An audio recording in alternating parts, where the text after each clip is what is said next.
The moment Victoria Reed's hand struck 8-year-old Marcus Washington's cheek, the entire first-class cabin froze.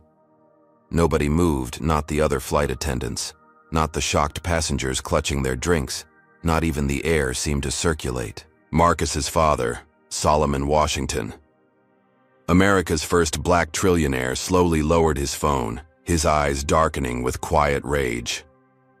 "You shouldn't have done that," he whispered, his finger already dialing. Victoria smirked, not realizing her 20-year aviation career had just ended, along with something much greater than she could possibly imagine.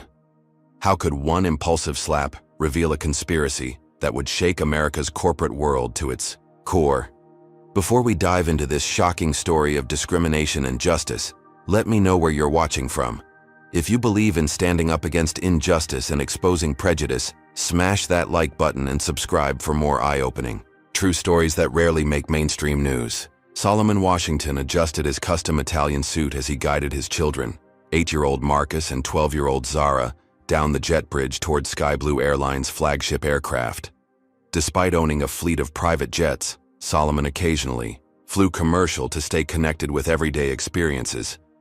His newest tech innovation had just pushed his net worth past the $1 trillion mark, making headlines as America's first black trillionaire. Marcus bounced excitedly, clutching his favorite action figure, while Zara walked confidently beside her father, already showing the poise that would one day make her a formidable businesswoman in her own right. As they reached the aircraft door, flight attendant Victoria Reed's welcoming smile instantly vanished when she saw them. Her eyes narrowed, scanning their designer clothes with unconcealed suspicion. "Economy boarding is from the rear entrance," she said sharply, not even bothering to look at their tickets. Solomon calmly held up 3 first-class boarding passes. "We're in seats 2A through C." Victoria snatched the passes, examining them as if searching for forgeries. She reluctantly stepped aside with a tight-lipped, "Very well," muttering just loud enough to be heard. They'll let anyone up here with points these days. As the Washingtons made their way to their seats, Solomon noticed the stark contrast in treatment. A white family in expensive but less refined clothing was greeted warmly, offered pre-flight champagne, and had their bags expertly stowed by the same attendant who had barely acknowledged his family's existence. "Daddy, why was that lady mean?" Marcus whispered, his innocent eyes confused. "Some people judge books by their covers, son," Solomon answered quietly, helping his children settle in. He'd built his empire by noticing patterns others missed, and he immediately began mentally documenting each interaction, each subtle slight. This wasn't his first encounter with discrimination, despite his wealth. Money might have bought him access to exclusive spaces, but it couldn't buy respect from those who refused to see past his skin color. As other passengers boarded, Solomon reflected on his journey from the struggling Brooklyn neighborhood where he grew up.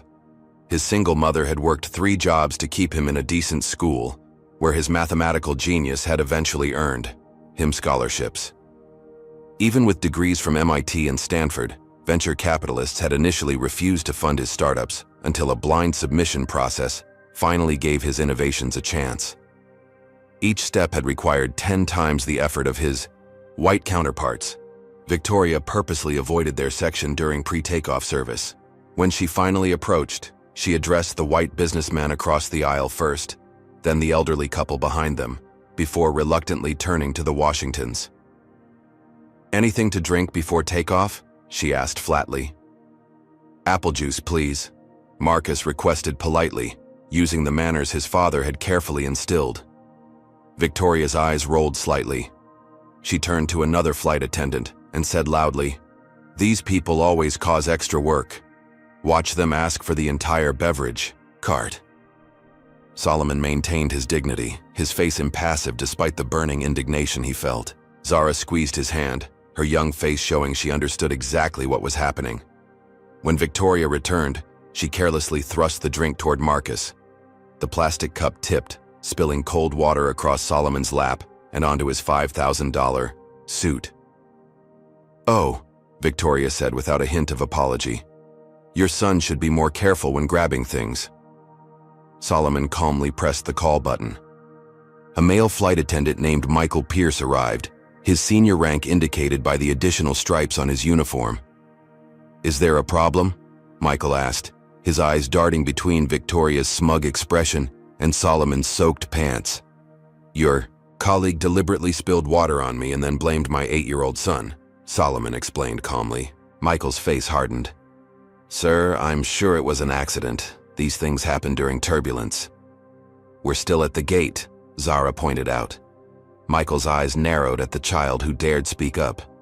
I assure you none of our staff would intentionally do such a thing. Perhaps you're being a bit sensitive. The implication hung in the air. Solomon recognized the unified front forming against his family. He'd seen it countless times in boardrooms and country clubs before his success had become too substantial to ignore. He pulled out his phone and began typing notes, including names and times. This subtle action caused both flight attendants to exchange nervous glances before they retreated to the galley. As the aircraft pushed back from the gate, Solomon watched Victoria laugh with her colleagues while gesturing toward his family. He knew from decades of experience that this flight was going to be problematic, but he had no idea just how significantly it would change all their lives in the hours to come. As the plane climbed through turbulent air, little Marcus Washington whimpered softly, his small hands pressing against his ears. Solomon knew his son's condition well.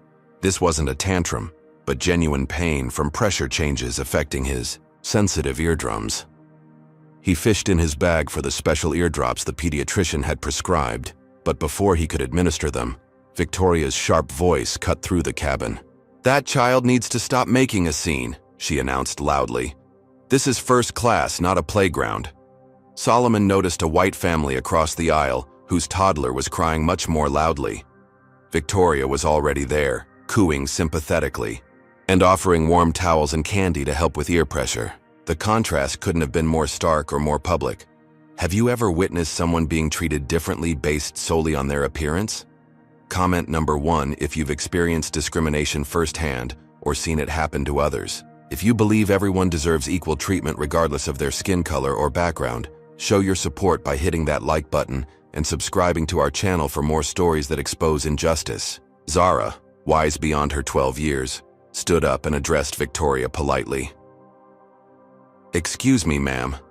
My brother has a medical condition. He's not being disruptive on purpose. Victoria's face contorted with anger at being challenged by a child, especially a black child in what she clearly considered her domain. She placed her hand firmly on Zara's shoulder and pushed her roughly back into her seat. Your kind need to learn your place, she hissed, low enough that only the Washington family could hear. If you can't control your children, perhaps you shouldn't bring them into adult spaces. Solomon felt his heart pound with controlled rage as he witnessed his daughter being manhandled. He discreetly positioned his phone to record the escalating situation while comforting both his children. Several passengers had noticed the commotion, but most studiously avoided eye contact, their silence a familiar form of complicity he'd encountered throughout his life. However, one elderly white woman seated nearby Beverly Matthews, a retired principal, cleared her throat loudly. Young lady, Beverly addressed Victoria, I believe your behavior toward these children is completely inappropriate. I'd like to speak to your supervisor. Victoria's professional mask slipped entirely as she turned to Beverly. Ma'am, I'll be serving your section last now, since you want to involve yourself in matters that don't concern you. The threat was clear, and it expanded the circle of Victoria's targeted mistreatment. Solomon nodded appreciatively to Beverly, who responded with a knowing look that communicated volumes about witnessing injustice and refusing to stay silent. As the seatbelt sign dinged off, Marcus whispered urgently to his father that he needed to use the bathroom. Solomon pressed the call button, but Victoria ignored it for nearly 10 minutes before stomping over. Yes? She asked impatiently. My son needs to use the restroom, Solomon explained. Victoria gestured to the illuminated sign overhead. The seatbelt sign might come back on at any moment. He'll have to wait. Not 30 seconds later, a white boy approximately Marcus's age stood up from his seat and headed toward the bathroom. Victoria smiled warmly at him as he passed. The boy's father hadn't even needed to ask permission. What would you do if you witnessed such blatant double standards happening right in front of you? Would you speak up like Beverly, or remain silent like most of the other passengers? What do you think happens next in this escalating situation that would lead to an entire flight crew losing their jobs? Stay tuned as the tension builds to a shocking breaking point. Solomon stood up, his imposing 6'3" frame commanding attention without raising his voice. My son will be using the restroom now just like that child is.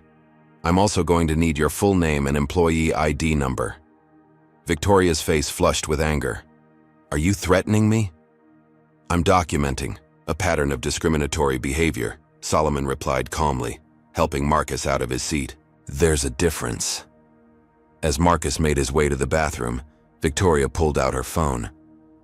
Keep this up, and I'll make sure security meets the plane. We don't tolerate disruptive passengers, regardless of who they think they are. The threat hung in the air as Solomon guided Marcus past her. He'd built an empire by recognizing when to fight and when to strategize. Right now, he was doing both, collecting evidence while protecting his children. Victoria had no idea she wasn't dealing with just any passenger, but with a man whose strategic brilliance had revolutionized 3 different industries and broken barriers previously thought impenetrable. What she also didn't know was just how, catastrophically, her next actions would change the trajectory of everyone on that flight. 2 hours into the transcontinental flight, the first-class cabin filled with the aroma of seared filet mignon and truffle risotto as meal service began. Passengers in the first few rows received their carefully plated lunches on fine china with proper silverware, a hallmark of Sky Blue's premium service. Victoria moved methodically through the cabin, serving everyone with practiced efficiency until she reached the Washington family's row. We're out of the beef option, she announced flatly, despite Solomon having clearly heard her confirm with the previous passenger that both options remained available. The chicken is fine, Solomon replied, maintaining his composure as he'd learned to do through decades of similar treatment. When the meals finally arrived 20 minutes after everyone else had been served, Marcus's chicken was visibly cold. The sauce congealed unappetizingly on the plate. Zara's vegetarian meal was missing several components that the identical meal across the aisle included. Solomon's food appeared to have been deliberately messed with, though he couldn't prove it. Marcus looked down at his plate, then at the dessert cart being brought around that contained chocolate cake slices. His disappointment was evident, but he'd been raised to speak up politely when something wasn't right. Excuse me, Marcus said in his small voice as Victoria passed with the dessert cart. I think my dessert is missing. Victoria spun around, her face instantly hardening. There's no dessert with the children's meal. But everyone else got cake, Marcus pointed out, gesturing to the other child passenger happily eating a large slice. Are you calling me a liar? Victoria's voice rose sharply. Or are you just trying to get free food? Several nearby passengers shifted uncomfortably. A businessman across the aisle cleared his throat. The boy is right. All the meal services include dessert according to the menu. Stay out of this, Victoria snapped at him before turning back to Marcus. This is exactly the kind of behavior I'd expect. Marcus, fighting back tears at the public scolding, reached hesitantly toward his father's untouched cake, seeking comfort in the small pleasure. Victoria's hand shot out like a viper, slapping Marcus's small fingers with enough force to leave an angry red mark across his knuckles. Don't touch what isn't yours, she hissed. The cabin fell deadly silent. Several passengers gasped. Marcus's eyes welled with tears of pain and humiliation, but he fought to maintain his composure as his father had taught him. Solomon remained still, his face betraying nothing while his mind calculated his next move with the precision that had made him a business legend. You hurt me, Marcus whispered, a single tear escaping despite his best efforts. Something in Victoria snapped at this simple statement of fact. Perhaps it was the calm dignity of a child she'd expected to crumble into a tantrum. Perhaps it was the increasingly disapproving looks from other passengers. Whatever the trigger, her hand lashed out again, this time striking Marcus across his cheek with an audible crack that echoed through the silent cabin. Don't you dare accuse me of anything, you spoiled brat, she spat. Time seemed to stop. A woman gasped. Someone's drink tumbled to the floor. Marcus sat frozen in shock, the red imprint of an adult hand blooming across his small face. Solomon Washington had faced discrimination, barriers and outright hostility throughout his meteoric rise from Brooklyn housing projects to becoming America's first black trillionaire.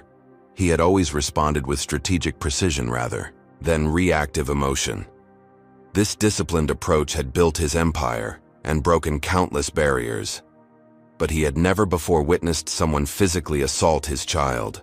With deliberate calm that belied the fury coursing through him, Solomon pulled out his phone and pressed a number on speed dial. Victoria watched with a smug expression, clearly expecting him to call customer service where his complaint would disappear into corporate oblivion. "Gregory," Solomon spoke quietly into the phone, his eyes never leaving Victoria's face. "It's Solomon. I'm on Sky Blue Flight 1857 from New York to Los Angeles. I need you to contact Chairman Rivera immediately. A flight attendant named Victoria Reed just physically assaulted Marcus. Twice. I have it on video." Victoria's smirk faltered slightly, but she maintained her confident stance. "Sir, you aren't allowed to make calls during flight," she said loudly for the benefit of nearby passengers. "And we don't appreciate passengers trying to name-drop or make threats." Solomon simply held her gaze as he continued speaking into the phone. "Yes, I'll hold for the chairman." Then to Victoria, he added quietly, "You have no idea what you've just done." Victoria rolled her eyes, clearly believing Solomon was bluffing. She had dealt with difficult passengers claiming connections before. She had no way of knowing that Solomon Washington owned 22% of Sky Blue Airlines' parent company, or that Chairman Rivera had personally courted his investment during the airline's financial troubles 2 years earlier. As Victoria strutted away, whispering to her colleagues and casting disdainful looks back at the Washington family, Solomon gently tended to his son's reddened face and hand. The quiet dignity with which this powerful man comforted his injured child stood in stark contrast to Victoria's uncontrolled rage. Several passengers were now openly recording the situation on their phones, their earlier reluctance to get involved evaporating after witnessing the unconscionable physical assault of a child. What none of them yet realized was that this moment would trigger a cascade of events that would expose not just one flight attendant's racism, but an entire corporate conspiracy that reached into the highest levels of America's business elite.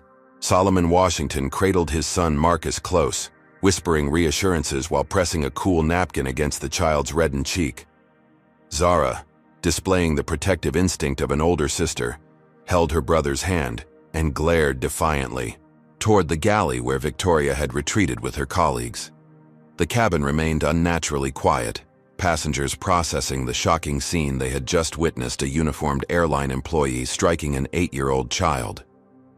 In the galley, Victoria showed no remorse as she huddled with lead flight attendant Michael Pierce and 2 other crew members. Their conversation, though hushed, was clearly audible to several nearby passengers. "Can you believe the nerve?" Victoria scoffed, adjusting her uniform smugly. "Acting like he's somebody important, threatening to call the chairman. Please." Michael shifted uncomfortably, his eyes darting toward the Washington family. "Vic, do you know who that is?"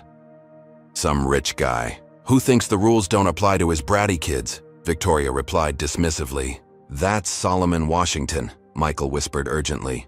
"The tech billionaire. Actually, I think he's worth even more now." A flicker of uncertainty crossed Victoria's face, quickly replaced by hardened resolve. So what? These people always play the race card when they don't get special treatment. I've been flying first class for 20 years. Nothing's going to happen. Back in his seat, Solomon continued his phone conversation, his voice measured and calm despite the circumstances. Marcus had stopped crying, but remained pressed against his father's side, the child's usual exuberance thoroughly crushed.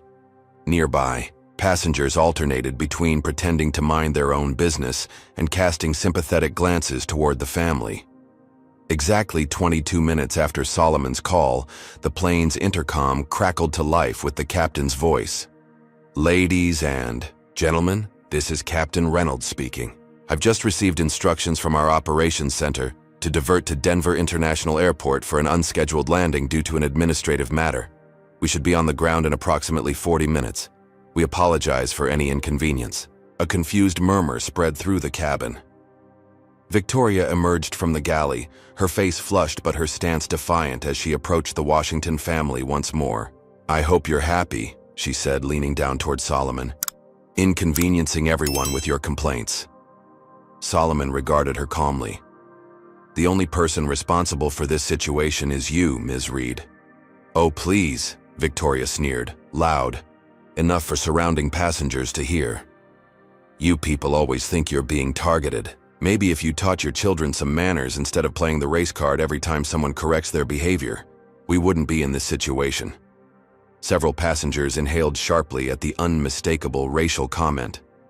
Beverly, the elderly woman who had spoken up earlier, activated her call button immediately. Victoria ignored it, her attention fixed on Solomon. "I know what you're doing," Victoria continued, her voice dripping with contempt. "Recording everything. Trying to get a big settlement. Well, it won't work. I have rights too, and I'm documenting your disruptive behavior." Solomon remained stone-faced, still on his phone call, though not speaking. Victoria misinterpreted his silence as submission, or perhaps fear of her threats. "Hand over your phone," she demanded suddenly. "Recording crew members is against airline policy and federal aviation regulations." "No, it isn't," came a voice from across the aisle, a middle-aged man who identified himself as an aviation attorney. "Passengers are permitted to record their own experiences on aircraft, including interactions with crew." Victoria's face contorted with rage at this contradiction. "I wasn't talking to you," she snapped, before turning back to Solomon. "The phone. Now." Solomon finally lowered his phone slightly. "I'm currently speaking with Chairman Rivera of Sky Blue Airlines and Mr. Thornton, your CEO. They're both on the line and have been listening to this entire interaction. Would you like to speak with them?" Victoria laughed derisively. "Right. And I'm on the phone with the president. Your bluffs don't scare me." As if in response to her dismissal, every one of the crew phones in the galley began ringing simultaneously. Michael reluctantly answered one, his face draining of color as he listened to the voice on the other end. He gestured frantically for Victoria to join him. "What?" she demanded as she approached. "It's the chief operating officer," Michael whispered, his hand shaking as he held out the phone. "For you, specifically." The smug expression finally faltered on Victoria's face, replaced momentarily by uncertainty, before hardening into defiance. She snatched the phone, listening for just a few seconds before responding loudly. "That's not what happened at all. They're lying. That child was being disruptive and I simply—" She stopped, listening again, her knuckles whitening around the phone. "But you can't just— Don't I get a chance to— Hello? Hello?" The Denver skyline came into view as the aircraft began its descent. Victoria stormed back to the Washington family, her professional demeanor completely abandoned. "You think you've won, but you have no idea who you're messing with," she hissed at Solomon. "I have friends, too powerful friends."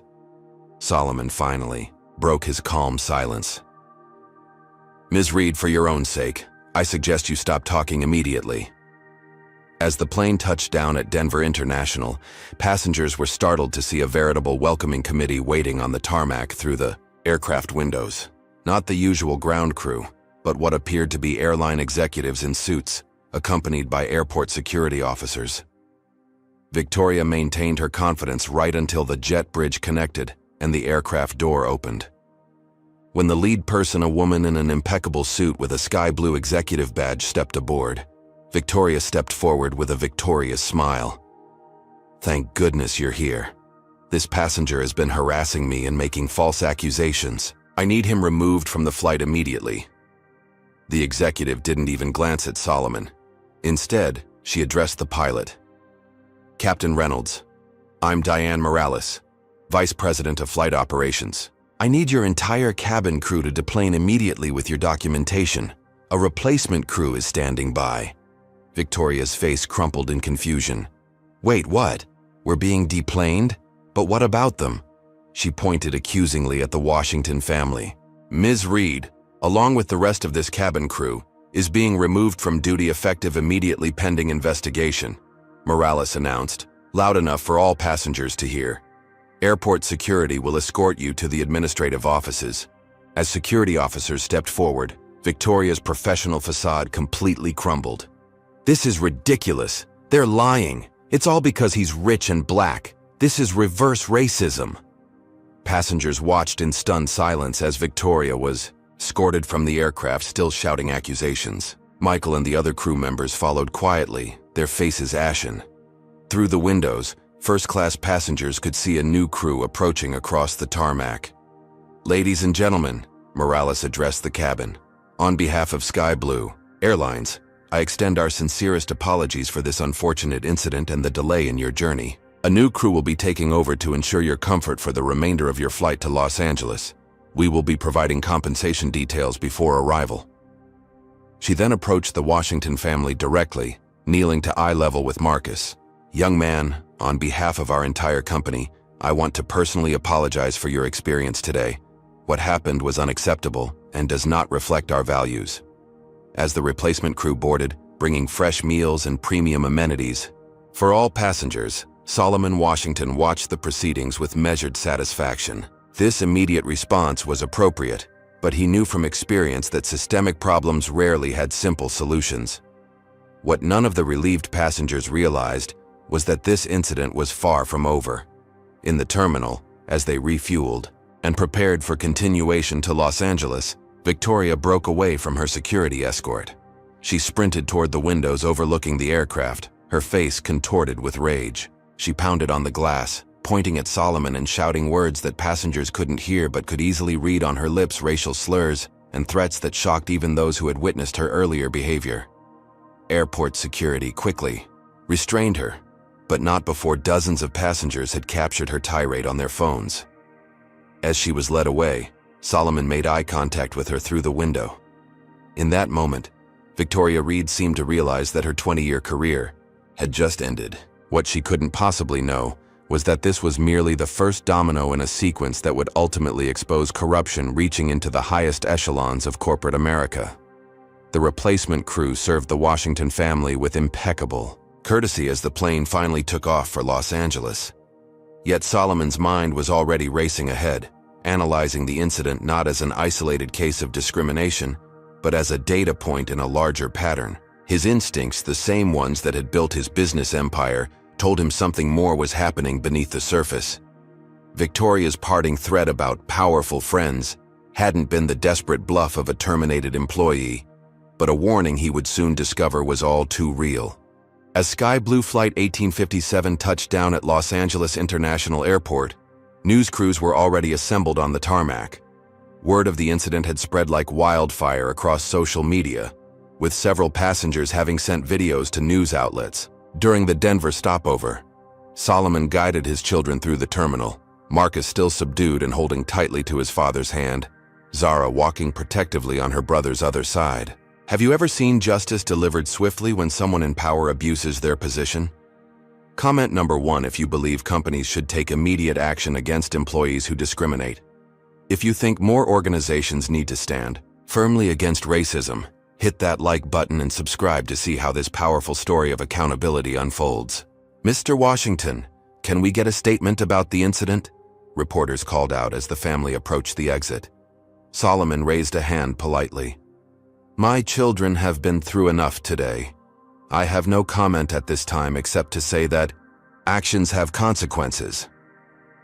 His dignified response, captured on dozens of cameras, would become the defining soundbite of the unfolding story.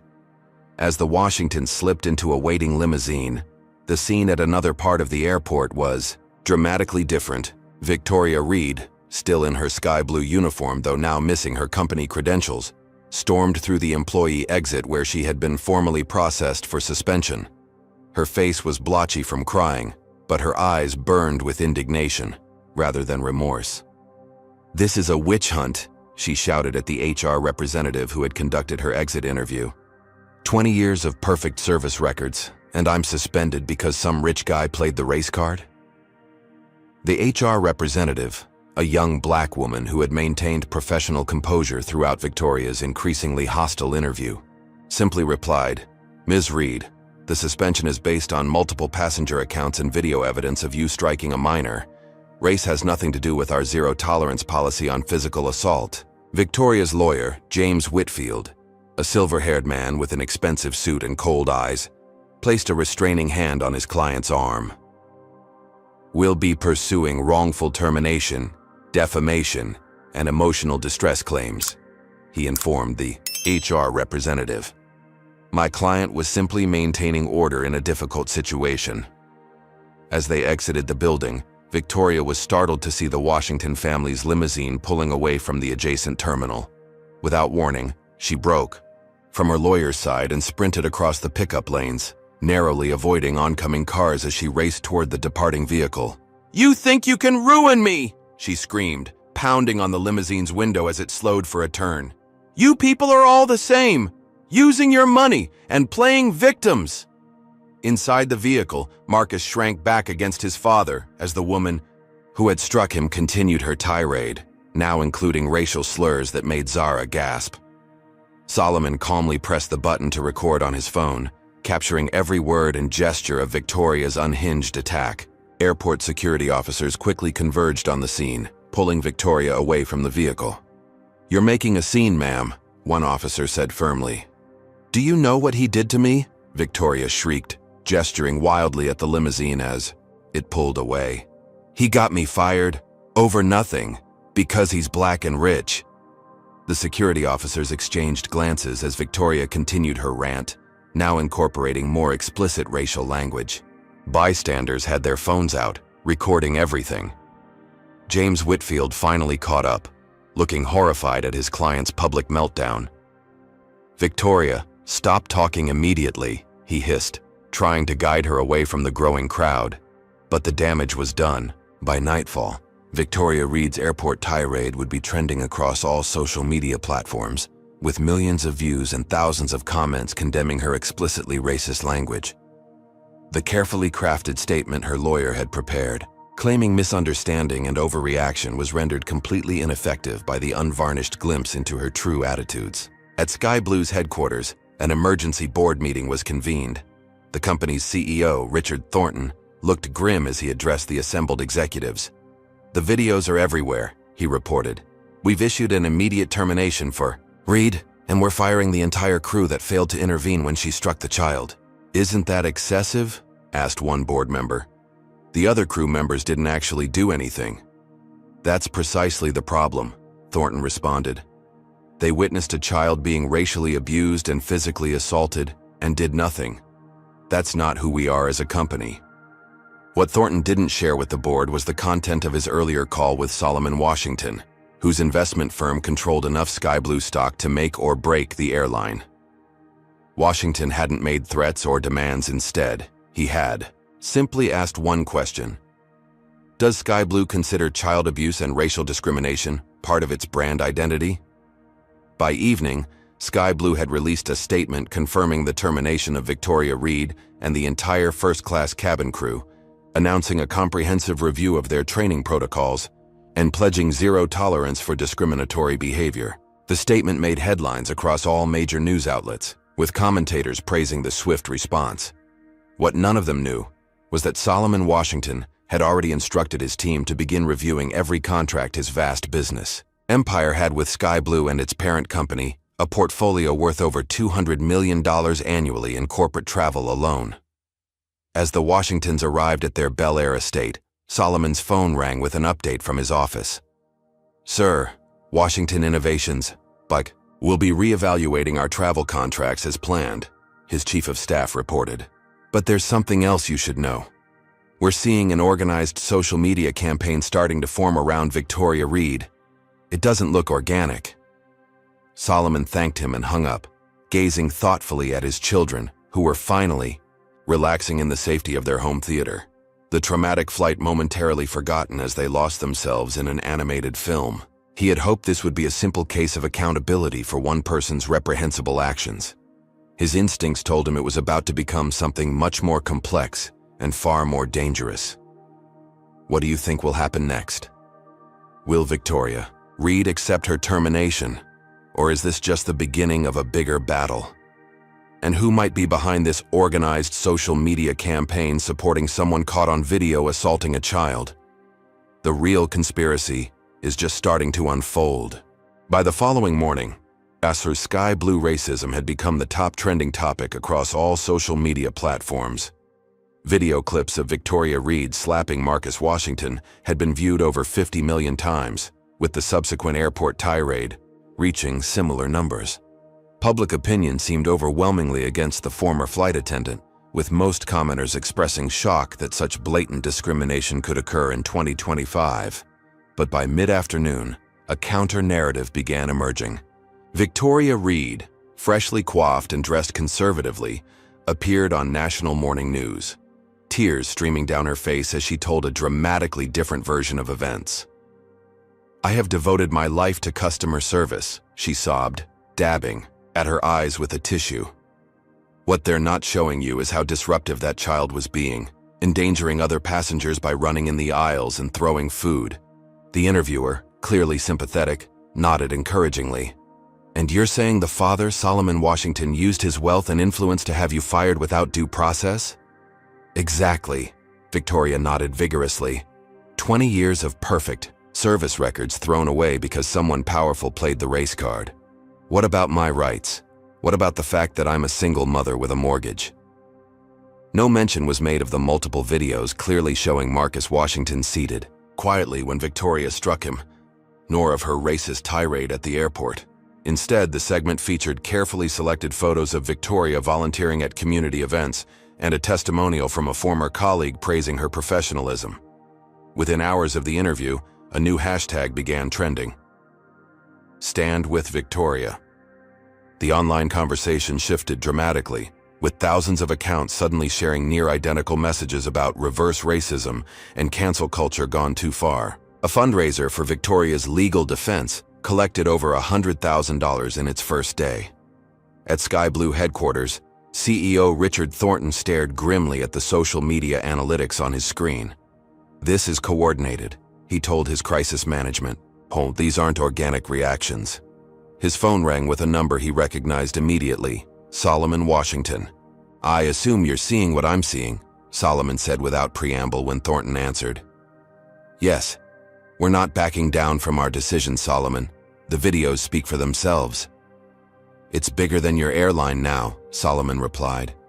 "My security team has identified bot networks amplifying her message. Someone with significant resources is backing her." As Solomon spoke, his personal assistant alerted him to breaking news. Washington Innovations had just lost a $50 million government contract that had been all but finalized the previous week. The official reason cited administrative reconsideration, but the timing was suspicious to say the least. Meanwhile, Marcus Washington had returned to his exclusive private school, the Alpine Academy. Solomon had notified the administration about the incident, expecting additional support for his traumatized son. Instead, the headmaster seemed strangely distant during their call, offering only perfunctory concern. Solomon now understood why when Zara called him from her classroom, her voice tight with controlled anger. "Dad, you need to come to school right now. The parents are saying horrible things to Marcus." Solomon arrived to find his son sitting, alone in the headmaster's office, tears streaming silently down his face. The headmaster, Dr. Ellison, looked uncomfortable, but not particularly sympathetic. "Mr. Washington, there seems to be some disagreement among our parent community regarding the incident on your flight." "Disagreement?" Solomon echoed incredulously. "My son was physically assaulted by an airline employee. There is video evidence." Dr. Ellison shifted in his chair. "Several of our most prominent families believe the media coverage has been unfair to Ms. Reed. They feel your family's influence has distorted the story." "They're calling Marcus a liar," Zara interjected, "and saying Dad only got where he is by playing the race card." "Young lady, that's not exactly what," Dr. Ellison began. "It's exactly what the Davenport twins' mother said," Zara countered. "Right in the hallway, loud enough for everyone to hear." Solomon's calm exterior masked his growing realization that what he was facing extended far beyond one flight attendant's actions. The coordinated nature of the backlash, the sudden contract cancellation, and now the school administration's thinly veiled hostility all pointed to something more systematic. "Dr. Ellison," Solomon said quietly, Are you suggesting my children are no longer welcome at Alpine Academy? The headmaster's expression confirmed Solomon's suspicion before he even spoke. Mr. Washington, perhaps it would be best for everyone if Marcus and Zara took some time away from campus until this media attention dies down. In other words, Solomon thought, protect the wealthy white families from the uncomfortable reality of racism, rather than protect the black children actually experiencing it. It was a familiar pattern, just in a new setting. As the Washingtons left the school, reporters had somehow gathered at the gates. Solomon ushered his children into their waiting car as shouted questions followed them. Mr. Washington, how do you respond to allegations that you fabricated the assault claims?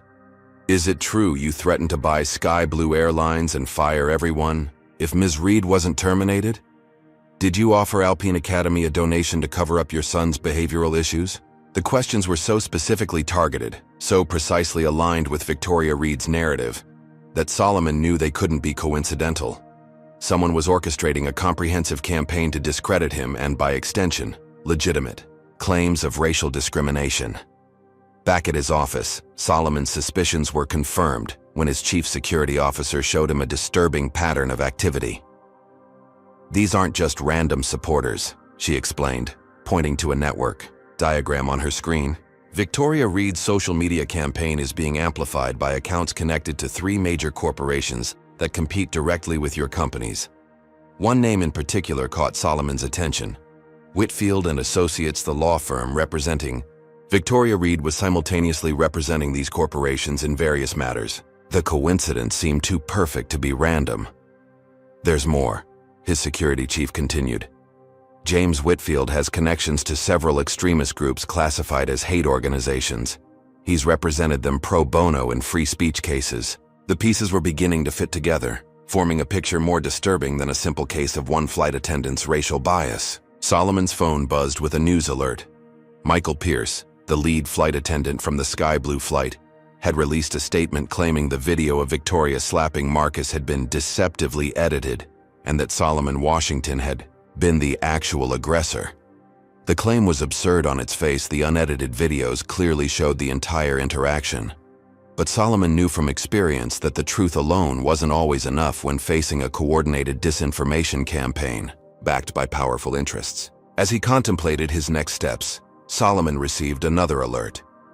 3 more major contracts with his companies had been mysteriously delayed or canceled. The message was becoming clear. This wasn't just about defending Victoria Reed. It was about making an example of Solomon Washington, showing that even a trillionaire couldn't challenge certain power structures without consequences. What these forces didn't understand was that Solomon hadn't built his empire by backing down from challenges.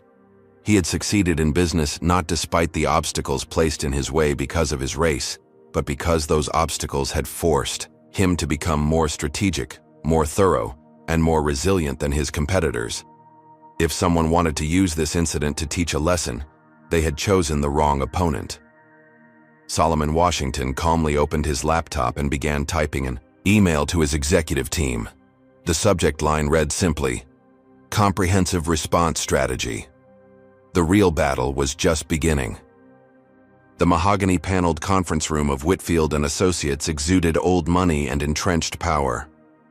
Victoria Reed sat nervously at the massive table, looking out of place despite her new designer outfit purchased with proceeds from her rapidly growing legal defense fund. James Whitfield adjusted his gold cufflinks as he addressed the assembled team of attorneys and PR specialists. "The wrongful termination suit against Sky Blue is just the beginning," he announced. "We're positioning Ms. Reed as the victim of woke culture and cancel society, a hard-working American woman sacrificed to appease a powerful black man throwing his weight around." Victoria nodded, increasingly comfortable with this narrative that absolved her of any responsibility. "They didn't even give me a chance to tell my side," she added, repeating the talking point she'd been coached on. What she didn't notice was the meaningful glance exchanged between Whitfield and Charlene Davenport, a sharply dressed woman whose family name adorned buildings throughout the city. The Davenports were major shareholders in Pinnacle Technologies, Solomon Washington's chief corporate rival. "Our polling shows significant traction with the reverse racism angle," reported the PR director. We've got 3 senators already, making statements about the dangerous precedent of allowing wealthy individuals to destroy working-class livelihoods over perceived slights. Victoria's lawsuit filed that morning made headlines across all major networks. The complaint painted her as a dedicated professional who had gently redirected an unruly child, only to have her career destroyed by an overreaction driven by racial grievance politics. It demanded $40 million in damages for wrongful termination, defamation, and emotional distress. The dollar amount was deliberately provocative, designed to generate maximum outrage. It worked. By lunchtime, conservative commentators were devoting entire segments to the case, framing it as emblematic of everything wrong with modern America. This is what happens when we elevate people based on identity politics rather than merit, declared one popular pundit. A man becomes a trillionaire through diversity initiatives and government contracts, then uses that power to crush a working-class woman for doing her job. The narrative was as false as it was effective. Solomon Washington had built his fortune through revolutionary technology and business acumen without any government assistance. But the coordinated messaging campaign created an alternative reality that millions of viewers began accepting as truth. Solomon watched these developments with analytical detachment from his home office, where he had gathered a response team of his own. "They're not just defending Victoria Reed," he observed. "They're using this incident to attack the very concept of anti-racism." His general counsel nodded grimly. 6 more contracts canceled this morning, all with companies connected to the Davenport family or their associates. This is coordinated economic pressure. "And the school situation has escalated," added Solomon's chief of staff. "Alpine Academy's board voted to suspend Marcus and Zara pending an investigation into their behavior. 3 other families have withdrawn their children, claiming they don't feel safe." Solomon absorbed this information with the same calm, precision that had guided his rise from poverty to unprecedented wealth. Where others might have seen only attacks, he recognized a pattern revealing his opponent's strategy, and more importantly, their vulnerabilities. "They're trying to isolate us socially and economically," he concluded. "Classic tactics against those who challenge entrenched power, but they've made 3 critical errors." He stood and approached the digital whiteboard where his team had mapped the connections between Victoria Reed, James Whitfield, the Davenport family, and various media outlets amplifying their message. First, they assumed I would respond emotionally rather than strategically. Second, they underestimated how much evidence we already have. And third, he smiled slightly, they forgot to check what other companies I own. Solomon gestured to his chief technology officer. "Activate protocol verification." The CTO nodded and began typing rapidly on his laptop. Within minutes, every major social media platform lit up with authenticated, time-stamped video from multiple angles of the entire flight incident, including footage that hadn't previously been public.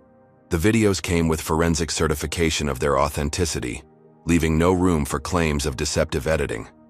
Simultaneously, Solomon's media company released a special report documenting Victoria Reed's history of customer complaints, disproportionately filed by passengers of color. Former Sky Blue employees, protected by anonymity, described a pattern of similar behavior that had been repeatedly overlooked by management. But Solomon's most effective countermove targeted the financial infrastructure supporting Victoria's campaign. His team had traced the primary funding sources behind her suddenly enormous legal defense fund to shell companies ultimately controlled by the Davenport family and their associates. "Release the financial analysis," Solomon instructed his communications director. Within hours, detailed reports appeared across financial news outlets. Flight attendants' grassroots support, revealed as AstroTurf campaign funded by tech rivals family. The articles meticulously documented how the same entities bankrolling Victoria Reed's defense were simultaneously canceling contracts with Washington innovations companies. The coordinated nature of these revelations shifted the narrative dramatically. What had been portrayed as a simple employment dispute was now revealed as a sophisticated attempt by powerful interests to weaponize racism for corporate advantage. Victoria Reed, watching her smartphone notifications explode with this new wave of coverage, turned pale. "They're saying I'm just a pawn," she told Whitfield during an emergency meeting, "that I'm being used by billionaires in some corporate war." Whitfield's usually composed demeanor showed cracks of concern. Stay on message, he instructed firmly. You're the victim here, remember? Washington is just trying to distract from his abuse of power. But the damage control was complicated. The next morning, when an anonymous source leaked emails between Whitfield and Charlene Davenport, discussing the need to make an example of Washington and put him back in his place, after he had forgotten who really runs things. The racial undertones were unmistakable, and the backlash was swift.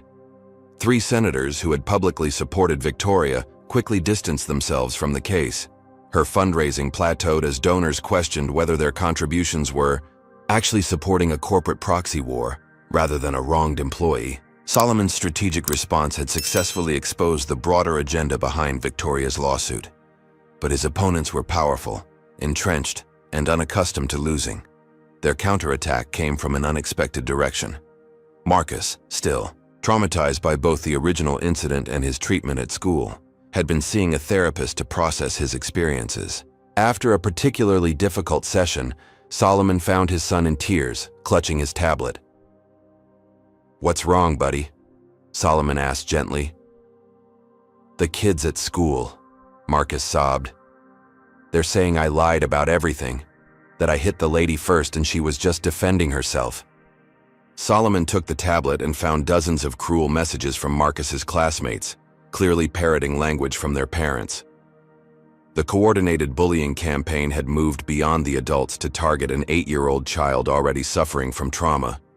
For the first time since the incident began, Solomon felt his carefully maintained composure crack.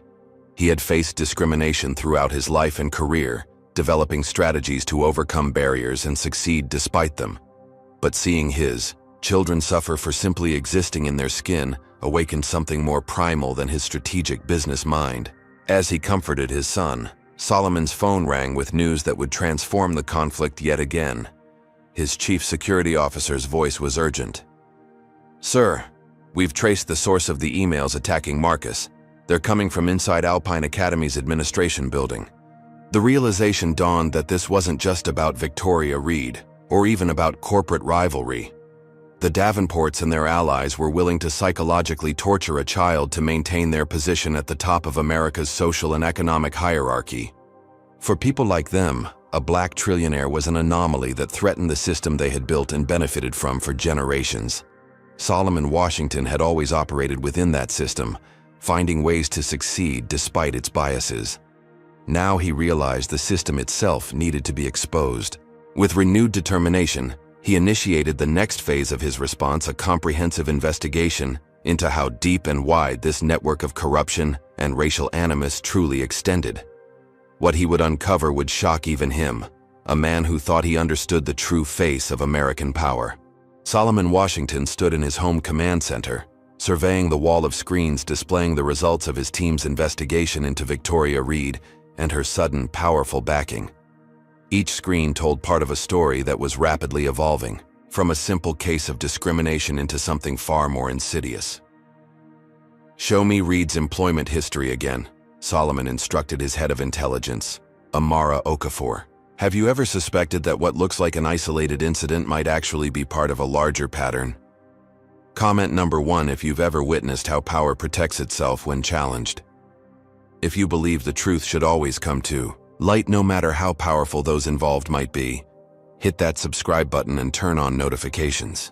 This story is about to reveal how deep corruption can run when billions of dollars in entrenched privilege are at stake. Amara tapped her tablet, bringing up Victoria Reed's complete employment record obtained through both legal channels and more discreet methods. 22 years at Sky Blue, but here's where it gets interesting, she explained, highlighting several entries. We found 17 previous complaints of discriminatory treatment filed against her by passengers of color. Every single one was dismissed or buried. Solomon studied the pattern. Any connection between how these complaints were handled? All of them were routed to the same HR manager, Amara confirmed. Walter Davenport Sr. Davenport? Solomon's attention sharpened. Any relation to Charlene Davenport? Her uncle. He retired from Sky Blue 3 years ago with a generous package after 40 years in their HR department. The connection was telling, but still didn't explain the massive response to what should have been a straightforward termination for cause. Solomon had faced discrimination throughout his rise from Brooklyn projects to becoming America's first black trillionaire. He'd developed strategies for navigating and ultimately succeeding despite systemic barriers. But this coordinated attack felt different, more personal, and more dangerous. "Sir," interrupted his chief of security, "we've completed the background. Sweep on James Whitfield." The screen shifted to show Victoria's attorney, a silver-haired man with the polished appearance of old money and establishment connections. His credentials were impressive: Harvard Law, former prosecutor, founding partner of his prestigious firm. But as Solomon's team dug deeper, more troubling connections emerged. Whitfield has represented 14 different corporations in discrimination lawsuits, the security chief explained. He specializes in defending companies against racial bias claims. His success rate is nearly perfect, not because he wins in court, but because he's masterful at destroying the credibility of plaintiffs. Before cases ever reach trial, Solomon nodded, pieces beginning to connect. And his connection to hate groups? He's never officially represented them, but he's given speeches at 9 different events hosted by organizations classified as hate groups by the Justice Department. Always about free speech and reverse discrimination. He's careful to maintain plausible deniability while signaling his sympathies. The most disturbing revelation came when Solomon's team uncovered financial connections between Whitfield's firm and Pinnacle Technologies. Solomon's chief corporate rival, Pinnacle's CEO, Richard Davenport, had personally approved millions in legal fees to Whitfield over the past decade, not for actual legal work, but for vaguely defined consulting services. "They're using Victoria Reed," Solomon concluded. "She's just a pawn in their game." "A willing pawn," Amara noted. The psychological profile suggests she genuinely believes she's the victim here. Her social media history shows a long pattern of racially charged comments and complaints about those people getting special treatment. As Solomon absorbed this information, his phone buzzed with an encrypted message from a contact at the Federal Trade Commission. 3 of Washington Innovation's pending patents had just been flagged for extended review, a bureaucratic delay tactic that could cost billions in lost market advantage. "The timing isn't coincidental," Solomon observed. "They're hitting us from multiple angles." His theory was confirmed an hour later when his chief financial officer called with alarming news. "Someone's attempting a coordinated short attack on our stock," she reported urgently.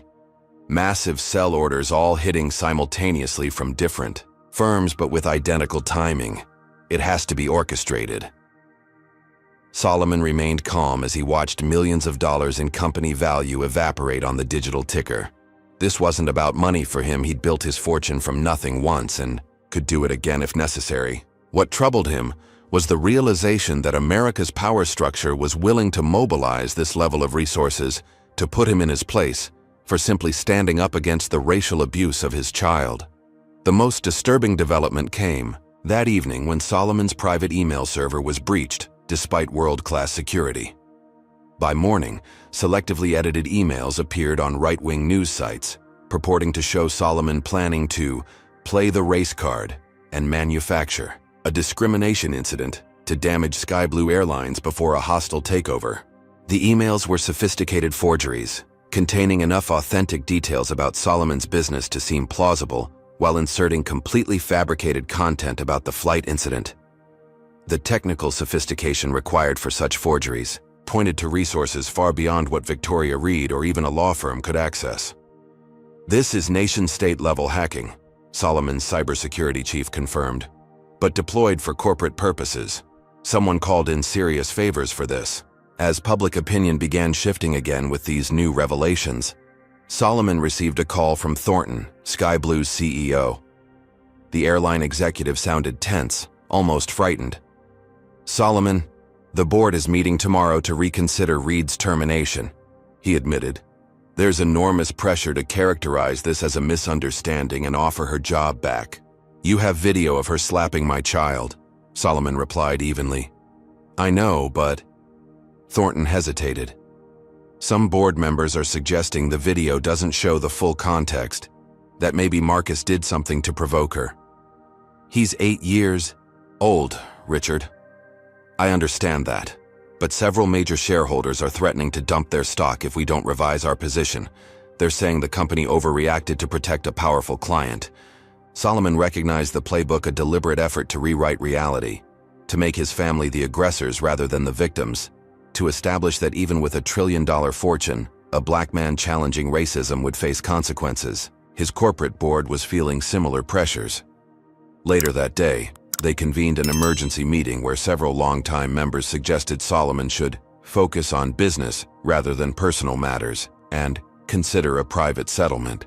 To make this go away, we're concerned about shareholder value, explained one board member who had previously been supportive.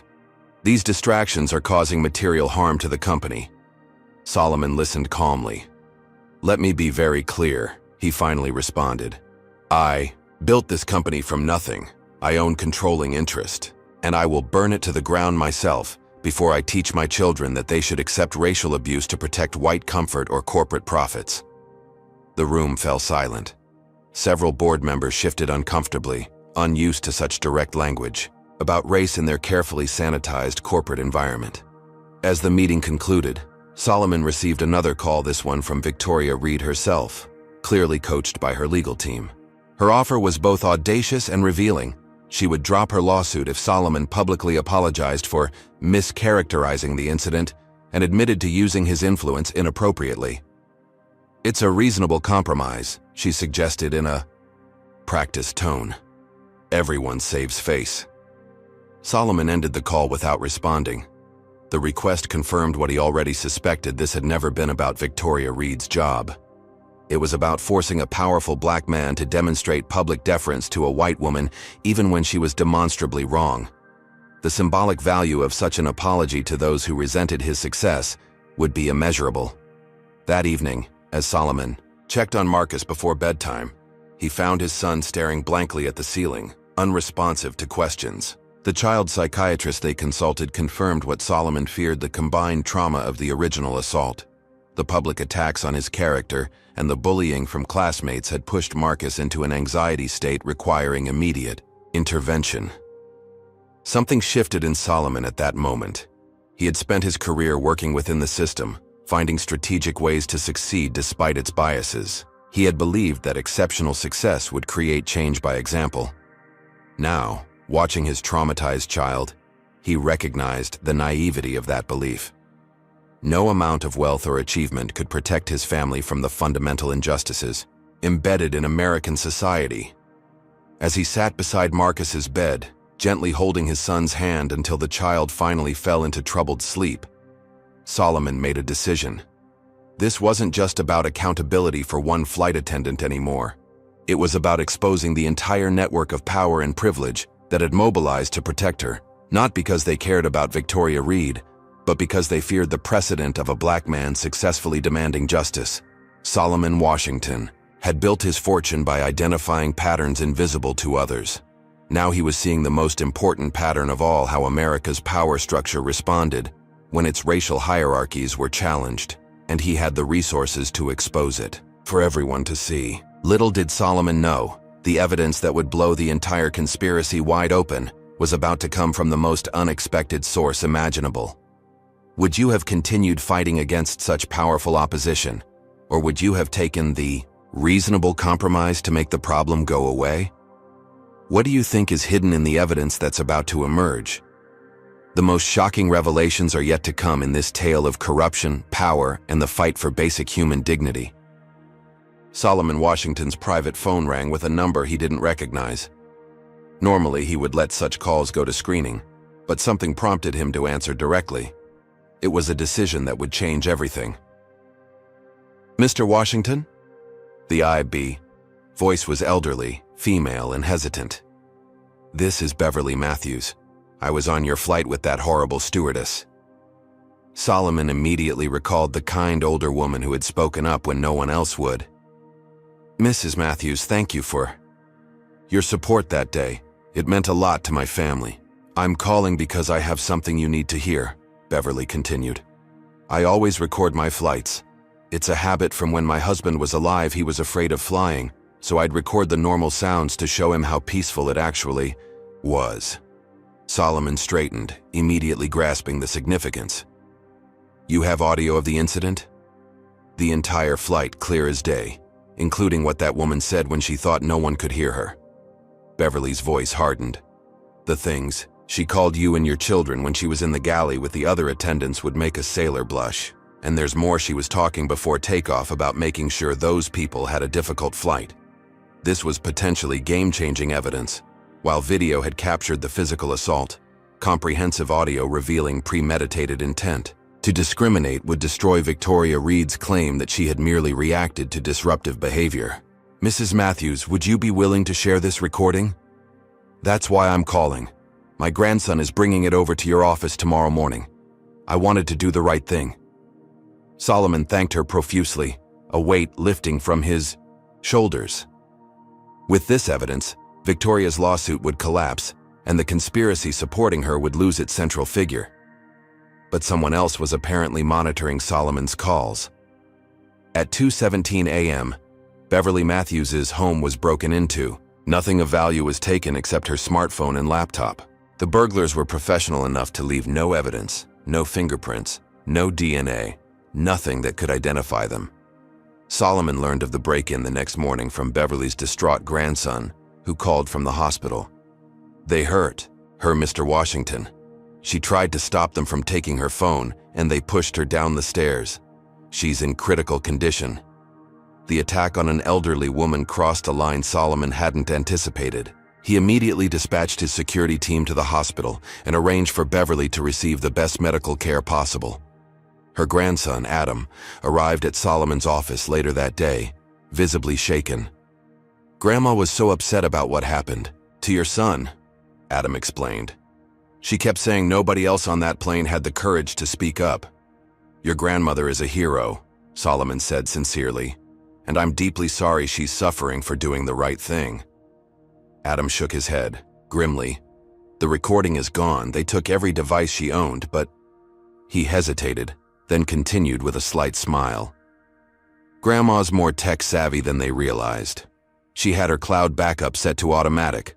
The recording should still be there. Adam opened his laptop and attempted to access Beverly's cloud account.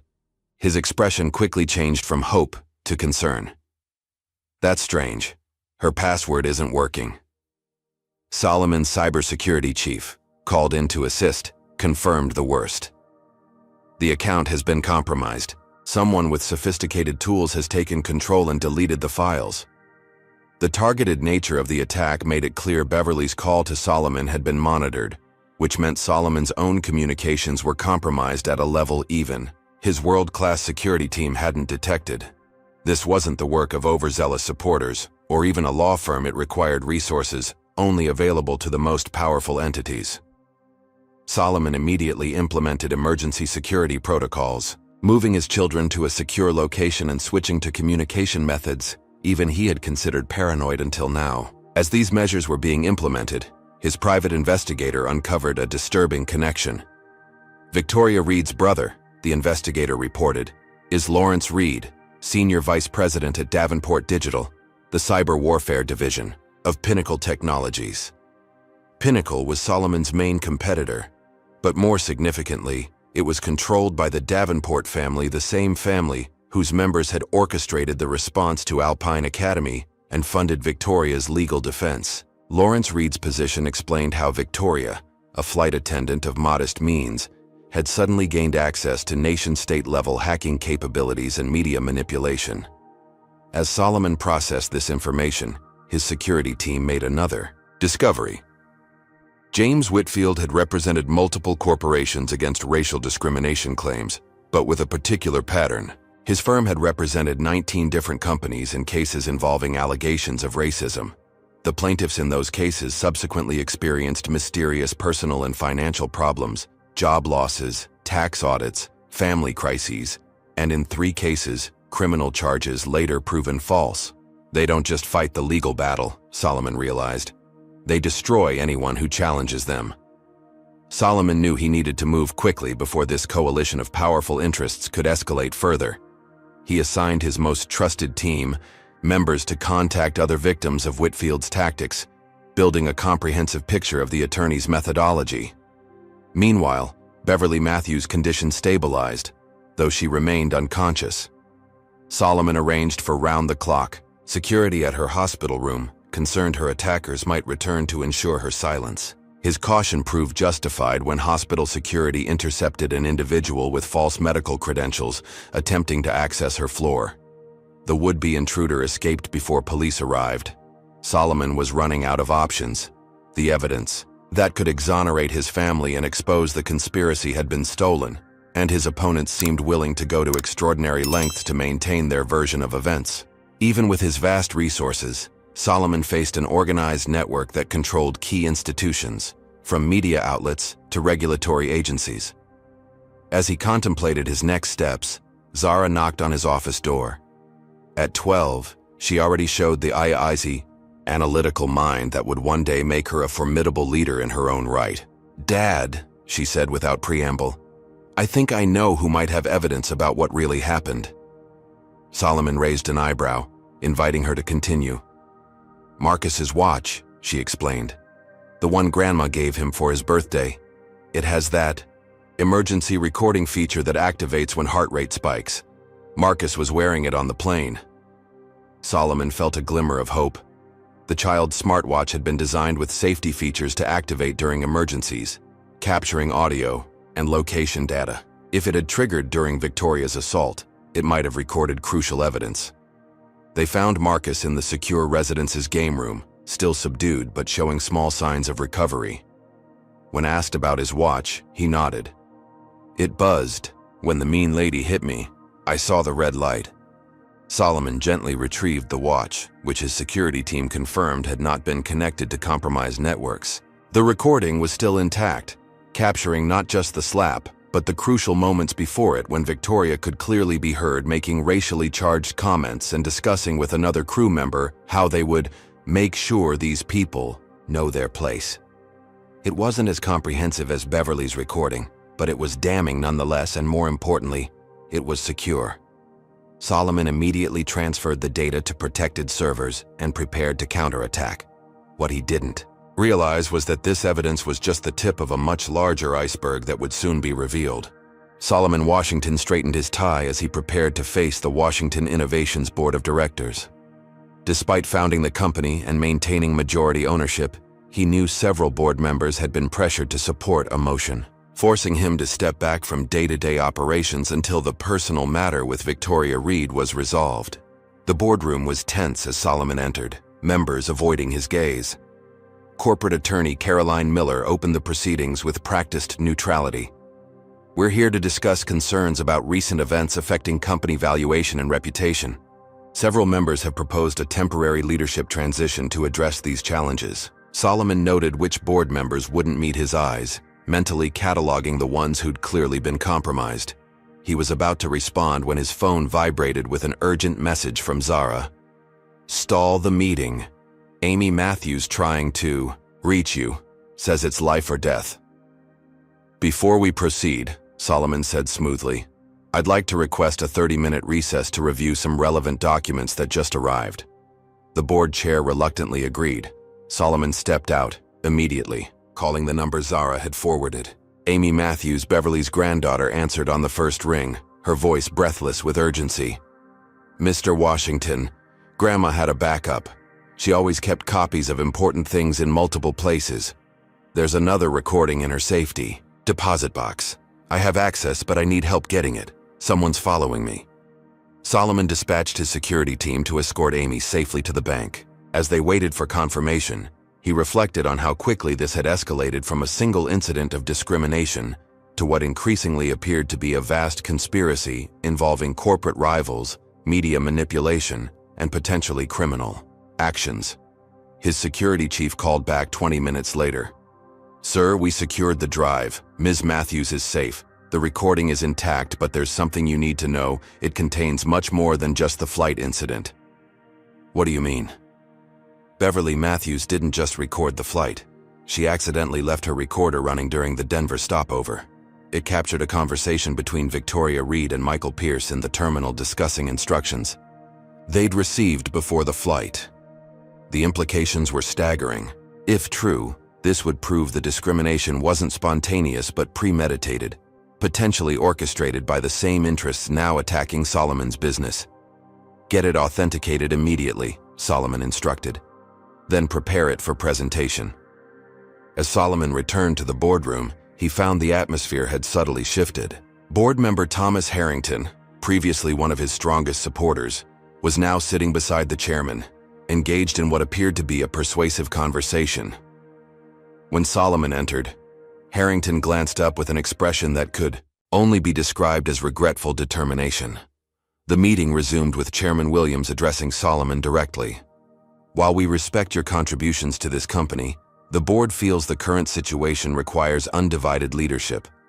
Mr. Harrington has proposed a temporary transfer of operational control to the executive committee until personal matters are resolved. Solomon noted that Harrington couldn't meet his gaze. A man he'd known for 15 years, who had been with the company since its earliest days, was now leading the effort to remove him. This wasn't just business, it was personal betrayal. Before we vote, Solomon said calmly, I'd like to present new evidence directly relevant to these concerns. He connected his phone to the room's display system, prepared to play the critical portions of Beverly's recording, only to find the connection failing repeatedly. The chairman smiled thinly. Perhaps technological issues are another sign that new leadership is needed.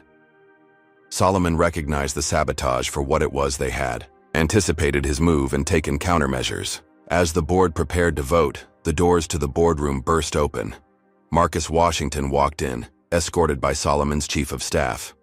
Marcus, this isn't appropriate, Solomon began, concerned for his son's well-being.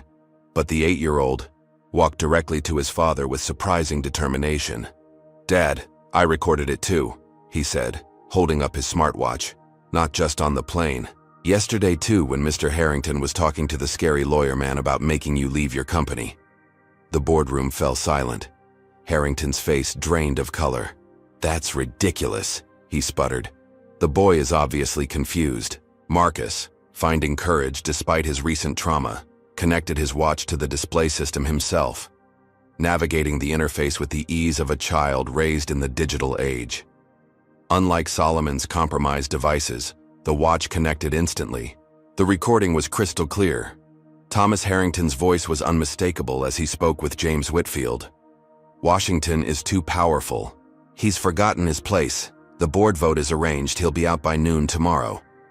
Whitfield's response was even more damning. Good.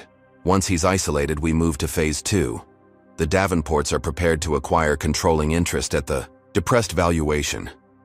The consortium agrees this is necessary. Victoria Reed was just the beginning. We need to make an example of him. But it was the next section that transformed the case from corporate intrigue to explicit conspiracy.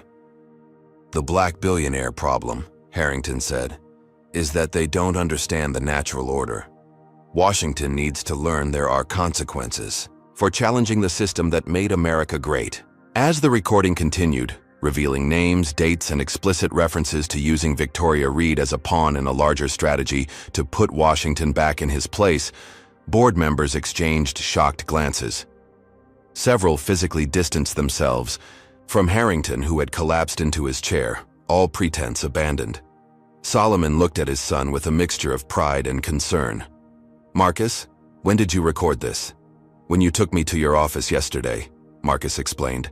Mr. Harrington didn't see me in the little room next to your conference room. My watch started recording when he said mean things about us. The child's innocent action, capturing what sophisticated security systems had missed, had exposed the entire conspiracy. The board meeting quickly transformed from an attempt to remove Solomon to an emergency session addressing Harrington's breach of fiduciary duty. As security escorted the disgraced board member from the building, Solomon's phone lit up with an urgent alert. Victoria Reed was attempting to flee the country on a private jet registered to Davenport Holdings. Simultaneously, unusual account activity suggested the conspirators were implementing some kind of scorched earth contingency plan, massive data transfers, and deletion attempts across systems connected to both Washington Innovations and the Davenport corporate network. They're trying to destroy the evidence, Solomon's cybersecurity chief reported. This is a sophisticated attack attempting to corrupt all our systems simultaneously. Solomon smiled for the first time in days. Let them try. We've been running Shadow Protocol since Beverly's home was invaded. Shadow Protocol was Solomon's proprietary contingency system, developed after previous corporate espionage attempts. It created secure, isolated backups of all critical data on servers physically disconnected from any network, a digital fortress, impervious to even the most sophisticated cyber attacks. As the attack failed to achieve its objectives, federal authorities, acting on evidence provided by Solomon's team, raided offices connected to Whitfield's firm and Davenport subsidiary companies. The coordinated operation caught several key conspirators in the act of destroying evidence, adding obstruction of justice to the growing list of charges.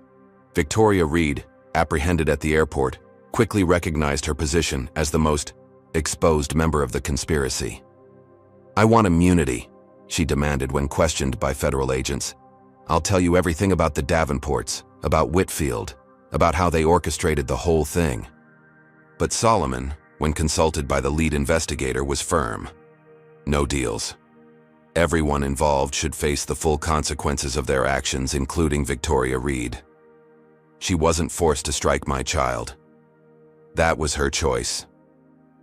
As night fell, Solomon returned home to his children, finding Marcus playing video games with something approaching his previous enthusiasm. The boy was resilient, beginning to recover now that the threats were receding. Zara sat nearby, reading legal briefs about the case with the intensity that reminded Solomon so much of himself. "Is it over, Dad?" Marcus asked, looking up from his game. Solomon considered the question carefully. The immediate danger had passed. The conspiracy was exposed, its key members facing both civil and criminal charges. But the underlying issues, the entrenched power structures that viewed Black success as a threat to be neutralized, those remained. "The worst is over," Solomon answered truthfully, "but the real work is just beginning." He thought about how a simple act of standing up against discrimination had revealed a vast network of corruption and racial animus reaching into the highest levels of American business and politics. It wasn't just about one flight attendant. It was about a system that reflexively mobilized to protect white privilege whenever it was challenged. Solomon's phone buzzed with news that Michael Pierce, the lead flight attendant who had enabled Victoria's behavior, was offering to testify against the larger conspiracy in exchange for leniency. Like rats fleeing a sinking ship, the coalition assembled against Washington was rapidly disintegrating. What none of them understood was that Solomon Washington hadn't built a trillion-dollar empire by seeking revenge. He had succeeded by transforming challenges into opportunities. And the opportunity before him now was unprecedented, the chance to expose and dismantle systemic discrimination at its source. As his children drifted off to sleep, Solomon began formulating not just his legal strategy for the coming days, but his vision for fundamental change. This incident, painful as it had been for his family, had provided a unique window into how power operated in America. And Solomon Washington had never been one to waste an opportunity. The federal courthouse buzzed with unprecedented security as Black SUVs delivered key figures in what the media now called the Reed conspiracy. Victoria Reed, once the central figure, had been reduced to a minor player as the investigation revealed the vast network that had used her as its public face. She hurried up the courthouse steps, flanked by new attorneys, her original counsel having abandoned her after their own complicity was exposed. Gone was the designer wardrobe and polished appearance from her media appearances, replaced by a simple suit that reflected her diminished circumstances. "Ms. Reed, do you regret striking Marcus Washington?" shouted a reporter. Victoria ignored the question, but her expression revealed the dawning realization of her position. The powerful interests that had promised to protect her were now scrambling to save themselves, leaving her exposed to the full consequences of her actions. Inside, Solomon Washington conferred quietly with federal prosecutors, reviewing evidence from the comprehensive investigation his team had enabled. What had begun as a simple case of a flight attendant's discriminatory behavior had revealed a complex web of corporate corruption, targeted harassment, and conspiracy, reaching into multiple industries. "The Davenport family has requested a private meeting," one prosecutor informed Solomon. They're offering to settle all claims and provide compensatory damages if you'll agree to sealed records. Solomon shook his head. No private settlements. No sealed records. The public deserves to know exactly how these systems operate. His refusal to accept confidential settlements had become a cornerstone of his strategy, not out of vindictiveness, but because meaningful change required transparency. Each attempt to buy silence only strengthened his resolve. As proceedings began, Victoria Reed's new legal team attempted a desperate maneuver, offering her full testimony against the true masterminds in exchange for immunity. Judge Rosario, reviewing the extensive evidence already in hand, denied the request. "Ms. Reed," the judge stated firmly, "your willing participation in discrimination and physical assault of a minor, followed by your prominent role in the subsequent defamation campaign, disqualifies you from consideration for immunity. The court acknowledges you were not the architect of the larger conspiracy, but you were an enthusiastic participant, not a victim." Victoria slumped in her chair as the reality of her situation finally sank in. The powerful allies who had promised to protect her were now themselves fighting for survival, their resources directed toward their own defense rather than hers. Outside the courthouse, James Whitfield held an impromptu press conference, attempting to distance himself from his former clients. "I was misled about the nature of Ms. Reed's case," he claimed to skeptical reporters. "My firm had no knowledge of any coordination between the Davenports and other entities." His performance might have been more convincing had federal agents not chosen that precise moment to serve him with additional warrants based on evidence discovered in morning raids. The attorney's expression as he was escorted to a waiting vehicle was captured by dozens of cameras, becoming an iconic image of the unfolding scandal. Back in the courtroom, Solomon observed the proceedings with analytical detachment. His focus had shifted from the immediate case to the structural issues it had exposed. Each revelation further confirmed his growing certainty that the incident on that flight had merely been a symptom of much deeper problems in how American institutions responded when traditionally marginalized people achieved positions of genuine power. During a recess, Solomon received an urgent call from the hospital. Beverly Matthews had regained consciousness. Despite her fragile condition, she was insisting on providing formal testimony. Against medical advice, but with Beverly's determined consent, arrangements were made for her to testify via secure video link. When the elderly woman's face appeared on the courtroom screens, a hush fell over the proceedings. The contrast between the frail grandmother in a hospital bed and the powerful interests arrayed against her could not have been more stark. "I may be old," Beverly began, her voice weak but resolute, "but I was raised to know right from wrong. What that woman did to that child was wrong. What those people did afterward, trying to blame the victim and attack a family for standing up for themselves, was wrong. I'm here because somebody needs to say that out loud." Her testimony, delivered with moral clarity that cut through the legal complexities, provided the emotional core of the case. Beverly described not just the specific incidents she had witnessed and recorded, but the broader pattern of discriminatory behavior throughout the flight, painting a comprehensive picture of premeditated bias rather than a momentary lapse in judgment. The courtroom fell silent when Beverly addressed Victoria directly. "Young lady, I was there. I saw what you did. No amount of money or powerful friends can change that truth. That little boy deserved better from you, and you know it." Victoria Reed, who had maintained a facade of indignant victimhood throughout, proceedings finally broke down at these words from a witness whose moral authority was unimpeachable. For the first time, genuine remorse seemed to crack through her carefully constructed narrative. As Beverly's testimony concluded, Solomon's security chief passed him an urgent note. Massive cyber attack in progress against all Washington companies. Different signature than previous attempts, much more sophisticated. Solomon excused himself briefly to address the situation, connecting with his cybersecurity team via secure channel. "They're trying to wipe everything," his chief technology officer reported. "Not just our evidence, but our entire digital infrastructure. This is beyond corporate espionage, this is scorched earth." "Where's it coming from?" "Multiple points of origin, but primary control appears to be routing through servers owned by a Davenport subsidiary. They're getting desperate." Solomon smiled, slightly.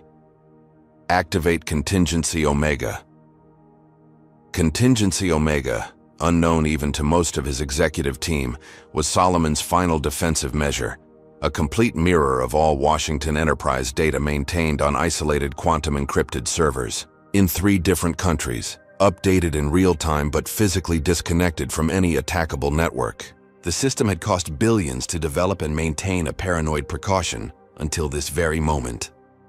"All systems preserved, sir," came the confirmation minutes later. "And we've captured the attack signatures. They're distinctive. Forensics indicates government-grade tools being deployed for private purposes. Forward everything to the FBI's Cybercrime Division," Solomon instructed. "Full cooperation, no redactions." As he returned to the courtroom, Solomon found proceedings had taken a dramatic turn. Michael Pierce, the lead flight attendant who had enabled Victoria's behavior, had arrived with his own attorneys, requesting to provide immediate testimony in exchange for consideration during sentencing. "Mr. Pierce," Judge Rosario addressed him sternly, "you understand you're waiving certain rights by coming forward like this?" "I do, Your Honor," Pierce replied, visibly nervous. "But I can't be part of this anymore. I was supposed to meet Mr. Washington to tell him everything. But they got to me first. They threatened my family." Pierce's testimony proved explosive, detailing not just the events of the flight but the preparation beforehand. He described a call he'd received from Victoria the night before, explaining that she had special instructions regarding the Washington family. "She told me they needed to be put in their place," Pierce testified. "That people like Solomon Washington forget they're still just—" I won't repeat the word she used. She said we'd be protected, that powerful people would make sure nothing happened to us no matter what we did. "And you agreed to this?" the prosecutor asked. "I didn't agree to hitting a child," Pierce clarified. "But yes, I agreed to make their flight difficult. It was wrong. I've always prided myself on professionalism, but the truth is I resented Washington's success." Victoria played into that resentment. She knew exactly what buttons to push. As Pierce detailed the extent of his involvement and what he knew about the broader conspiracy, Solomon received another update: his security team had intercepted communications, suggesting Victoria's backers were implementing some kind of final solution to eliminate all evidence. The nature of this solution became clear when federal agents, acting on Solomon's information, discovered explosives in the server facility housing backup evidence. The attempted sabotage confirmed what Solomon had suspected: this was never just about one incident of discrimination or even corporate rivalry. It was about maintaining a system of power that viewed certain people's success as a fundamental threat to the established order. As Day 12 of the hearings concluded, the conspiracy was collapsing from within. Victoria Reed, abandoned by her powerful sponsors and facing both civil and criminal charges, made a final desperate offer to tell everything. Solomon, consulting with prosecutors, maintained his position. No deals for the woman who had struck his child. The Davenport family, seeing their carefully constructed defenses crumbling, attempted to flee the country on their private jet, only to find federal agents waiting at the airport. The scene of America's wealthiest family being escorted into federal vehicles became an indelible image in the unfolding drama. That evening, as Solomon checked on his children, he found Marcus sleeping peacefully for the first time since the incident. The boy had shown remarkable resilience, his natural exuberance gradually returning as he witnessed justice being served. Zara sat nearby, working on what appeared to be a complex flowchart. "What are you mapping?" Solomon asked his daughter. "The system," she replied simply. "How all of this fits together. It's not just about Victoria Reed or even the Davenports. It's about how power protects itself." Solomon nodded, impressed by his daughter's insight.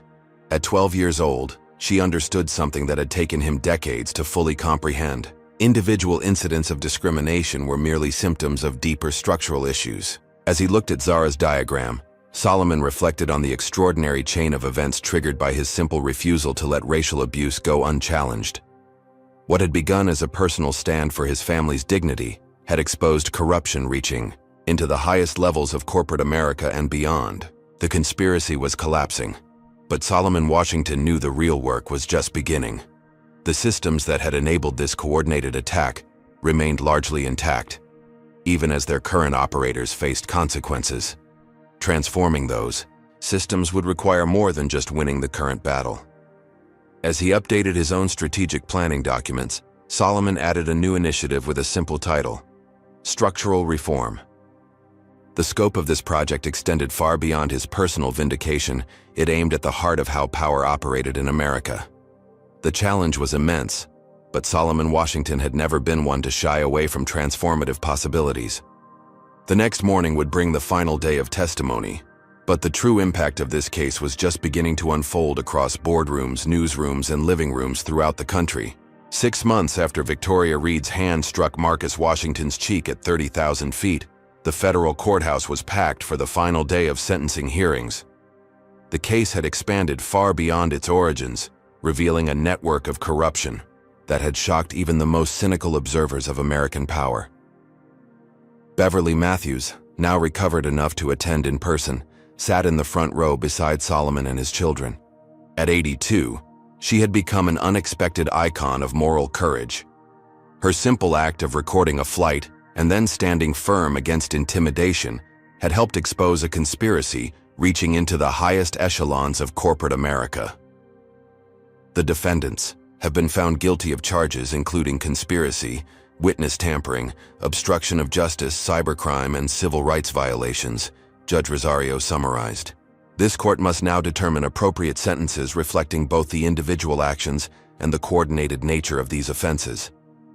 Victoria Reed sat alone at the defense table, abandoned by her former powerful allies.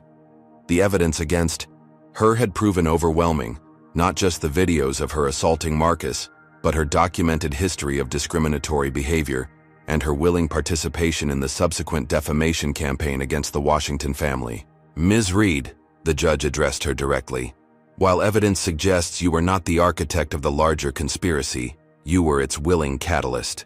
Your decision to physically strike a child in your care, followed by your enthusiastic participation in efforts to blame that child and his family, reflect a profound moral failure that this court cannot overlook. Victoria, no longer the defiant figure from early proceedings, nodded slightly.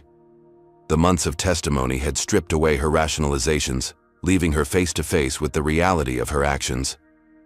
I hereby sentence you to 4 years in federal prison, followed by 5 years of supervised release and 2,000 hours of community service specifically working with organizations promoting racial justice and children's welfare. As Victoria was led away, Solomon felt no satisfaction, only a sense that accountability, while necessary, was merely the beginning of a much longer journey. His focus had already shifted to the structural changes needed to prevent similar abuses of power. Outside the courthouse, reporters swarmed as Solomon emerged with his family and legal team. Rather than the standard celebratory press conference expected after such a victory, Solomon had prepared something different. Today isn't about punishment, he began, cameras capturing every word. It's about transformation. What happened to my family revealed something broken in our systems, not just one flight attendant's bias, but how power mobilizes to protect privilege when challenged. Solomon unveiled the initiative he had been developing during the months of legal proceedings. The Washington Accountability Project, a $1 billion commitment to combating systemic discrimination across American institutions. We will fund legal support for victims of discrimination who lack resources to seek justice, he explained. We will investigate corporate cultures that enable bias, and we will develop new technologies to document and address disparities in treatment across race, gender, and other dimensions. As Solomon outlined the comprehensive approach, industry analysts were already calculating its potential impact. With his resources and strategic vision now focused on institutional reform, traditional centers of power that had long operated with impunity faced unprecedented scrutiny. 3 weeks later, Solomon Washington walked into the executive offices of Sky Blue Airlines. The company had been devastated by the scandal, its stock price plummeting as the extent of institutional discrimination within its ranks was exposed. CEO Richard Thornton had resigned, along with most of the board of directors. Mr. Washington, the receptionist greeted him with visible nervousness. The interim management team is waiting for you. The tension in the boardroom was palpable, As Solomon entered, the executives had been summoned without explanation, many assuming this was a prelude to devastating litigation that would finish the already struggling airline. "Ladies and gentlemen," Solomon began, "you're wondering why I've asked to meet with you today." He placed a document on the table. "This is confirmation of my investment firm's acquisition of controlling interest in Sky Blue Airlines. Completed this morning." Gasps and murmurs filled the room. Solomon raised a hand for silence. "I'm not here for revenge. I'm here because this company now has an opportunity to become a model for transformation.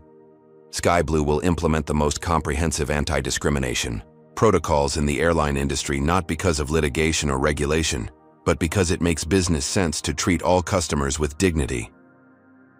Over the following months, Sky Blue underwent a remarkable transformation. Solomon appointed a diverse leadership team tasked with rebuilding the company's culture from the ground up.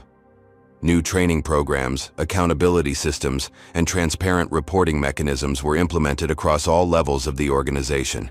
Most significantly, Solomon worked with Marcus to develop an innovation that would ultimately transform the industry: the Young Traveler's Voice System, allowing children to easily and securely report mistreatment during flights. The program, initially launched on Sky Blue, was eventually adopted by airlines worldwide after proving both effective and economically beneficial in reducing incidents and increasing customer loyalty.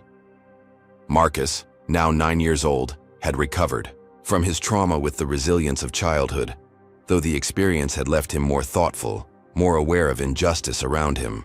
At the launch event for Young Traveler's Voice, he spoke briefly but powerfully about the importance of listening to children's experiences. "Sometimes grown-ups don't believe kids when we tell them something bad happened," he said simply. "This helps make sure we're heard." Zara, meanwhile, had taken her initial analysis of power structures and expanded it into a comprehensive research project, working with sociologists from top universities to map how discrimination complaints were traditionally handled across different industries. At 13, she was already showing the analytical brilliance and moral clarity that suggested she might one day eclipse even her father's accomplishments. As for Beverly Matthews, she had become something of a celebrity, her straightforward, moral courage resonating across generational and political lines. She used her platform to speak about the responsibility of bystanders, often telling audiences, "You don't have to be powerful to stand up for what's right, you just have to be present and willing." 1 year to the day after Victoria Reed's hand struck Marcus Washington's face, Solomon stood at the window of his office, watching the transformation he had set in motion continue to unfold. Sky Blue Airlines, once a symbol of institutional discrimination, was now leading the industry in equity initiatives. The Washington Accountability Project had already taken on cases that promised to transform practices in healthcare, education, and housing.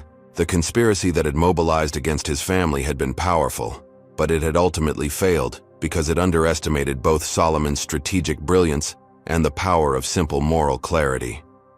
Victoria Reed and her powerful backers had assumed their positions of privilege were unassailable, that the system would automatically protect them, even when they were clearly wrong. Solomon's phone buzzed with a message from his assistant.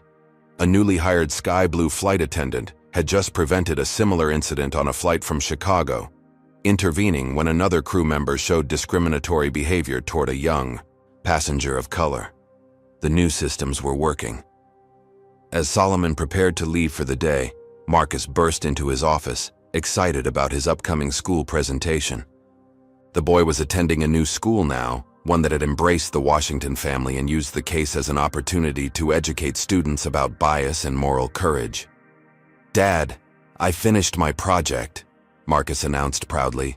"It's about Grandma Matthews and how one person can change everything." Solomon smiled, recognizing a profound truth in his son's simple characterization. Beverly Matthews had indeed changed everything, not through wealth or power, but through the simple act of bearing witness and refusing to stay silent. As father and son walked through the office together, Solomon glanced at a monitor showing a new Sky Blue Airlines advertisement. A diverse group of flight attendants welcoming passengers of all backgrounds with the tagline, "Everyone belongs in the sky." It was a small symbol of the changes rippling outward from that single moment of confrontation at 30,000 feet. Solomon knew the work of transformation was far from complete. The systems that had enabled Victoria Reed and protected her powerful backers remained embedded in American institutions. Changing them would require sustained effort across generations. But as he watched his children growing into their own sense of purpose and witness, he felt something he had rarely permitted himself during his rise to unprecedented success: genuine hope. The Washington family entered their waiting car, heading home through a world that, while still deeply flawed, had been nudged toward accountability by their refusal to accept injustice. In the distance, a sky-blue airliner climbed into the evening sky, carrying with it not just passengers, but the possibility of a more just future taking flight.